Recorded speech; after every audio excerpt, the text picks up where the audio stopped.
एक पक्षी था जो रेगिस्तान में रहता था, बहुत बीमार। कोई पंख नहीं, खाने पीने के लिए कुछ नहीं, रहने के लिए कोई आश्रय नहीं था। एक दिन एक कबूतर उधर से गुजर रहा था। उस बीमार और दुखी पक्षी ने कबूतर को रोका और पूछा, तुम कहाँ जा रहे हो? उसने उत्तर दिया, मैं स्वर्ग जा रहा हूं। बीमार पक्षी ने कहा, कृपया मेरे लिए पता करें, मेरी पीड़ा कब तक समाप्त हो जाएगी?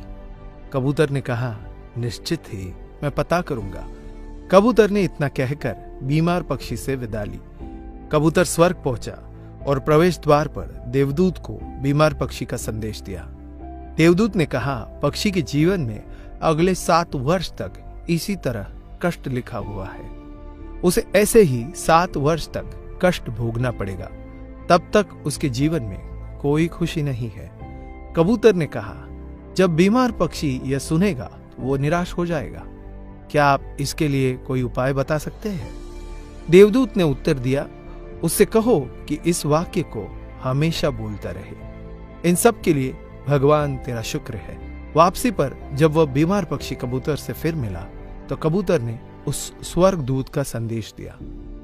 7-8 दिनों के बाद कबूतर जब फिर उधर से गुजर रहा था तब उसने देखा कि पक्षी बहुत खुश था। उसके शरीर पर पंख उग आए थे। उस रेगिस्तानी इलाके में एक छोटा सा पौधा लगा हुआ था। वहां पानी का एक छोटा सा तालाब भी बना हुआ था। चिड़िया खुश होकर चहचहा रही थी। कबूतर चकित था। देवदूत ने कहा था कि अगले 7 वर्षों तक पक्षी के लिए कोई खुशी नहीं होगी। इस सवाल को ध्यान में रखते हुए कबूतर स्वर्ग के द्वार पर देवदूत से मिलने पहुंच गया। कबूतर ने देवदूत से अपने मन में उठते हुए सवाल को समाधान करने के लिए पूछा तो देवदूत ने उत्तर दिया, हाँ, यह सच है कि पक्षी की जिंदगी में 7 साल तक कोई खुशी नहीं लिखी थी, लेकिन क्योंकि पक्षी हर स्थिति में इन सब के लिए भगवान तेरा शुक्र है बोल रहा था और भगवान का शुक्र कर रहा था, इस कारण उसका जीवन बदल गया। जब पक्षी गर्म रेत पर गिर गया तो उसने कहा, इन सब के लिए भगवान तेरा लाख लाख शुक्र है। जब यह उड़ नहीं सकता था तो उसने कहा, इन सब के लिए भगवान तेरा लाख लाख शुक्र है। तब उसे प्यास लगी और आसपास पानी नहीं था तो उसने कहा, इन सब के लिए भगवान तेरा शुक्र है। जो भी स्थिति हो, पक्षी दोहराता रहा, इन सब के लिए भगवान तेरा शुक्र है। और इसलिए 7 साल 7 दिनों में समाप्त हो गए। जब मैंने यह कहानी सुनी तो मैंने अपने जीवन को महसूस करने, सोचने, स्वीकार करने और देखने के तरीके में एक जबरदस्त बदलाव महसूस किया। मैंने अपने जीवन में इसको अपना लिया। इन सब के लिए भगवान तेरा शुक्र है। इसने मुझे मेरे विचारों को मेरे जीवन में बदलाव लाने में मदद की।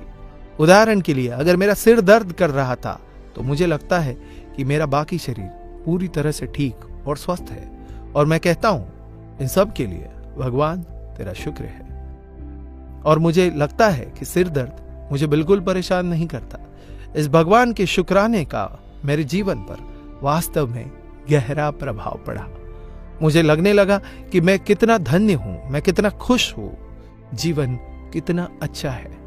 इस संदेश को साझा करने का उद्देश्य हम सभी को इस बारे में अवगत कराना है कि कितना शक्तिशाली है यह, हमारे जीवन को नया रूप दे सकता है। इसलिए आभारी रहे हर चीज के लिए, उस परमपिता परमात्मा के, और अपने दृष्टिकोण में बदलाव देखें। दोस्तों, ये वीडियो अगर आपको अच्छा लगा हो तो इसे लाइक करें, शेयर करें तथा आपकी इस वीडियो को लेकर क्या राय है हमें कमेंट करके बताइए। और ऐसे बेहतरीन वीडियोस को देखने के लिए फॉलो करें